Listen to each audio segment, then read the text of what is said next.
ஏங்க யாருங்க எனக்கு விழுதுன்னு நீங்களா சொல்ற? எனக்கு எம்ஜிஆர் காலத்து இருக்காங்கன்னா அதே சொல்லிக்கிட்டே இருந்தா போதுமா? கட்சிக்கு எம்ஜிஆர் உருவாக்கின கட்சியை விட்டுட்டு ரெட்டலை இங்க இருக்கு, இந்த கட்சி அலுவலகம் இங்க இருக்கு, அவர் உருவாக்கின கொடி இருக்கு. என்னங்க எல்லாம் 9 தடவை சட்டமன்ற உறுப்பினராக இருக்காரு, பல தடவை அமைச்சராக இருக்காரு. அதை கொடுத்த யாரு? செங்கோட்டையனுக்காக தனியாக ஓட்டு போட்டாங்க. ரெட்டலை சின்னத்தை பார்த்து மக்கள் ஓட்டு போட்டாங்க. புரட்சி தலைவர் அம்மா, அதுக்கடுத்து எடப்பாடியார். இதே எடப்பாடியார் பார்த்து ஆகா ஓகோன்னு தானே இவர் புகழ்ந்தார்ல, நம்ம செங்கோட்டையனே புகழ்ந்தார்ல. இன்னைக்கு ஏதோ ஒரு கோபதாபத்தில் அவர் போறான்னா போலாமா? ஏங்க எனக்கு எந்த கட்சியும் வேணாயா, எந்த பதவி வேணாயா, எம்ஜிஆர் கட்சி உருவாக்கின கட்சியில் இருப்பா அப்படி சொல்றவன் தானே ரோசமானவன். அவன் தான் மனுஷன், அவன் தான் உண்மையான அதிமுக ரத்தம் அவன்கிட்ட ஓடுதுன்னு அர்த்தம். சும்மா எல்லா பேரும் அதிமுக காரன் கிடையாது. எல்லாரும் நீ வாட்டுக்கு விழுது அது இதுன்னு நீங்க தான் பத்திரிகைக்காரவங்க தான், இந்த ஊடகங்கள் தான் தூக்கி விடுறீங்க. இன்னைக்கு கூட ஒரு புள்ளி விவரத்தை போட்டு விட்டுங்க. இதெல்லாம் இங்க ஏதாவது புள்ளி விவரங்கள்லாம் நிக்குமா? என்னங்க நீங்க நாட்டில் மக்கள் தாங்க எஜமான், மக்கள் என்ன நினைக்கிறாங்களோ அதுதான் நடக்கும். அது போடலாம், எல்லா இதுவும் போட்டது நல்லதுதான். அந்த மேலமடை பாலமும் இதே ஏவி பிரிட்ஜ் பாலம், நம்ம கோரிப்பாளையம் பாலமும் நாங்க தான் உருவாக்குனது. எங்க காலத்துல டிபிஆர் தயார் பண்ணப்பட்டது, எங்க காலத்துல நிட ஆட்சியம் பண்ணப்பட்டது, எங்க காலத்துல எங்க அம்மா காலத்திலே நிதி ஒதுக்கப்பட்டது. அப்புறம் கூடுதல் ஆயிடுச்சு. எல்லாத்தையும் இந்த குடியிருப்பு அந்த அங்க இருக்கிற ஆக்கிரமிப்பெல்லாம் அகற்றி அமைக்கிறதுக்கு கடைசி நேரத்தில் நார்த் கேட் கோபாலகிருஷ்ணன் தான் வழக்கு போட்டாரு. அந்த கோபாலகிருஷ்ணன் வழக்க முடிய போகும்போது தேர்தல் அறிவிப்பு வந்துருச்சு. காக்கா உட்கார பணம்பளம் விழுந்த கதையாக இவங்க இப்ப தொடங்கியிருக்காங்க. அது எவ்வளவு நாள் ஆச்சு? என்ன அது பேர் வச்சா நல்லதான், வேலுநாச்சியார் பேர் வச்சதுக்கு நாங்க வாழ்த்துறோம். அதை பத்தி இல்ல, எங்களுக்கு ரொம்ப சந்தோஷம் தான். சொல்லுங்க. அரசியல் காழ்ப்புணர்ச்சி காரணமாக சொல்லப்படுகிறதா என்று சார். அமித்ஷா ஆயிரம் பேர் சொல்லுவான். வேகாத்து ஏதாச்சும் வெந்தத்திட்டு எதாச்சும் பேசுவான். பேசுறவனுக்கு எல்லாம் பதில் சொல்ல முடியாது. எங்க பொதுச் செயலாளர் பதில் சொல்லிக்கிறார். நான் இப்போது சொல்றேன், 2026 புரட்சி தலைவர் அம்மா ஆட்சி தமிழகத்தில் மலரும், எடப்பாடியார் தலைமையில அமையும்.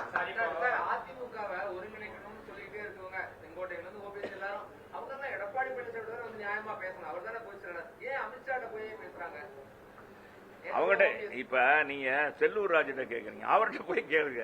யார் போய் நீ என்ன சொல்லணும்னா, யார் பேசுறாங்களோ வெற்றி அவங்கள போய் பார்க்கணும். அவங்க தான் போய் அவங்ககிட்ட தான் நீங்க கேட்கணும். என்கிட்ட பேசி என்ன? நான் என்ன சொல்றேன், அதிமுக எனக்கு ஒரு தலைவர், இவர் எங்க கட்சி தலைவர், மாவட்ட தலைவர் அண்ணாதுரை, துணை செயலாளர் தம்பி இருக்காங்க, எங்க மாநகராட்சி எதிர்கட்சி தலைவர். நான் மாநகராட்சியில போய் ஒரு மனு கொடுக்கறேன்னா தம்பிகிட்ட தான் சொல்லிட்டு தான் போகணும். அதான் முறை, அதுதான் செய்வோம். இன்னைக்கு மாநகராட்சி இந்த அளவுக்கு இந்த ஊழல் வெளியே வந்திருக்குன்னா எங்க மாமன்ற குழு தான். சோழராஜா அழுத்தம் கொடுத்துக்கிட்டே இருந்ததன் அடிப்படையில தான் இது வெளியே வந்தது. அதை நாங்க அப்புறம் பொதுச் செயலாளரை கேட்டு இது பண்ணி, நான் பழைய ஆணையாளர் அவர் முறையா செயல்பட்டார். அவர் என்ன தினேஷ்குமார் சூப்பரா பண்ணாரு, யாரு எதிர்பார்க்கணும். ஆனா நம்ம இப்ப சித்ரா விஜயன் இப்படி மாறுவாங்கன்னு தெரியலங்க. இப்படி சுத்தமா மதுரையில இவ்வளவு மோசமா இது கிடக்கு, கண்டுக்கிறவே இல்லை.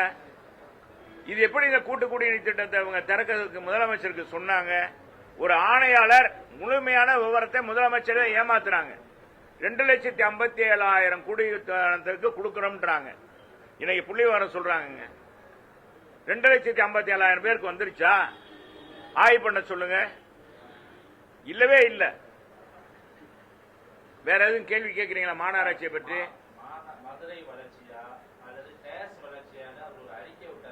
நம்ம முதலமைச்சர் கேட்டிருக்காரு, ரொம்ப சந்தோஷமானது. எங்களை பொறுத்தளவுக்கு, மதுரையை பொறுத்தளவுக்கு வளர்ச்சி வேணும், தொழில்கள் வேணும்.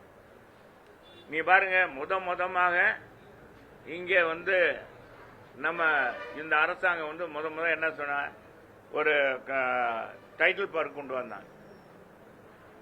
இன்னும் அந்த கட்டட பணியே முடியல. அது முடிஞ்சு இன்னும் 2 வருஷம் ஆகும். முடிஞ்ச பிறகுதான் எவ்வளவு பேருக்கு வேலை கிடைக்கணும்னு இருக்கு. எங்க அம்மா என்ன செஞ்சாங்க, மதுரை தூத்துக்குடி கேரியர் கொண்டாந்தாங்க. அது என்ன தொழிற் கேரியர் கொண்டாந்தாங்க. இதனால என்னன்னா அந்த பகுதியில் இடம் வாங்குறவங்களுக்கு 50% சதவீதம் விலக்கு அளிக்கப்படும். 50% அரசாங்க 50% கொடுக்கப்படும். தொழில் அமைக்கலாம், ரோடுகள் சாலை அமைத்தா. எங்க அம்மா காலத்துல அதனாலதான் நாங்க 10 பாலம் அமைச்சிருக்கோம். எங்க ஆட்சி காலத்துல பறக்கும் பாலம் 10 பாலம் அமைச்சிருக்கோங்க. ஆற்றுல இருக்கிற பாத்தீங்களா குறுக்க போகுது பாருங்க பாலங்கள் பூராமே எங்க காலத்துல கட்டப்பட்டது. வடகரையும் தென்கரையும் இணைக்கிற பாலம் அத்தனையும் எங்க காலத்துல கட்டப்பட்டது. பறக்கும் பாலம் எங்க காலத்துல கட்டப்பட்டது. இன்னைக்கு ஊமச்சிக்குளம் இங்க இருந்து பாத்தீங்கன்னா தல்லாகுளத்துல இருந்து ஊமச்சிக்குளம் வரைக்கும் 7.5 கிலோமீட்டர் பறக்கும் பாலம் அமைக்கப்பட்டது. சாலைகள் விரிவாக்கம் பண்ணப்பட்டது. நம்ம இது பாத்தீங்கன்னா ஒத்தக்கடையில இருந்து நம்ம கப்பலூர் வரைக்கும் பாத்தீங்கன்னா உத்தங்குடியிலிருந்து கப்பலூர் வரைக்கும் 4 வழி சாலை அமைத்தோம். 200 கோடியில் கப்பலூர் வரைக்கும். இது மாதிரி ஒரு பணி இவங்க செஞ்சிருக்காங்களா? ஏங்க என்னைக்கோ நடக்கிற ஏறுதழுவு நிகழ்ச்சிக்காக 48 கோடி ரூபாய் இந்த அமைச்சர் தன்னுடைய தொகுதியில போய் நடத்துறாரு. இவர் அவர் தொகுதி இப்ப கூட பாருங்க, இந்த முல்லை பெரியார் கூட்டு குடிநீர் திட்டம் கொண்டு வந்தது நானு பேசி முதலமைச்சர்கிட்ட பேசி, நம்ம உள்ளாட்சித்துறை அமைச்சர்கிட்ட பேசி, எங்க அமைச்சர் அன்னைக்கு வருவாய்த்துறை அமைச்சர்கிட்ட பேசி, சட்டமன்ற உறுப்பினர்லாம் பேசி, ஆனா ராஜன் செல்லப்பா உள்பட எல்லாத்திலையும் பேசி இது கொண்டு வரணும்னு சொல்லி நாங்க முயற்சி பண்ணோம். ஏன் தொகுதியில இன்னும் கொடுக்கல. ஆனா அவர் தொகுதியில 14 வார்டுக்கு முழுமை பெற்றிருக்கு. எவ்வளவு சுயநலம் பாருங்க ஒரு அமைச்சர். அவர் மதுரைக்கு மட்டும் அமைச்சர், மதுரை மாவட்டத்துக்கு அமைச்சர். அவர் கிழக்கு தொகுதிக்கு மட்டும் இல்ல. இன்னைக்கு மேற்கு தொகுதியில நாடகம் ஆடுறார். திருவிழாவுக்கு வந்தவன் ஏதோ வாங்கிட்டு கொடுத்துட்டு நான் இருக்கேன்ப்பா எல்லாம் அப்படின்ற மாதிரி. இப்ப கூட பாத்தீங்கன்னா பட்டா கொடுக்கறாங்க. பட்டா கொடுக்கற கூட மோசடிங்க. கீழமாத்தூர்ல கொடிமங்குளத்துல இருக்கிற அந்த மக்களுக்கு, ஆதி திராவிட மக்களுக்கு நாகமலையில கொடுத்திருக்காங்க. ஒரு சர்வே நம்பர் கொடுத்தேன். எந்த சர்வே நம்பர்னு தெரியாது அவங்களுக்கு, மக்களுக்கு தெரியாது. நீ போய் பாத்துக்க, பூரா முள்ளும் காடுமா இருக்கு. அதை ஒழுங்குபடுத்தி அதை செம்மப்படுத்தி அங்க பட்டா கொடுக்கணும். இது மாதிரி தாங்க 2010 எல்லாருக்கும் முதியோர் பென்ஷன் தரேன்னு சொல்லி எல்லாருக்கும் கொடுத்துட்டாங்க. சீல் கொடுத்திருக்காங்க, சீல் வச்சிருக்காங்க, அவங்க பேர் இருக்கு.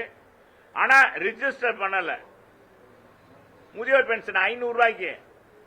அதே மாதிரிதான் இப்ப பட்டா கொடுக்கறதும் இத்தனை லட்சம் பட்டாங்க. நாங்க 57 லட்சம் பட்டாக்கள் எங்க காலத்துல கொடுத்தோம்.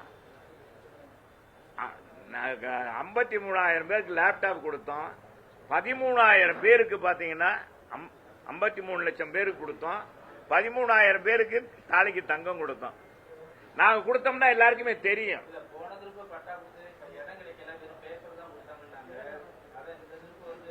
இப்பவும் அதேதான்.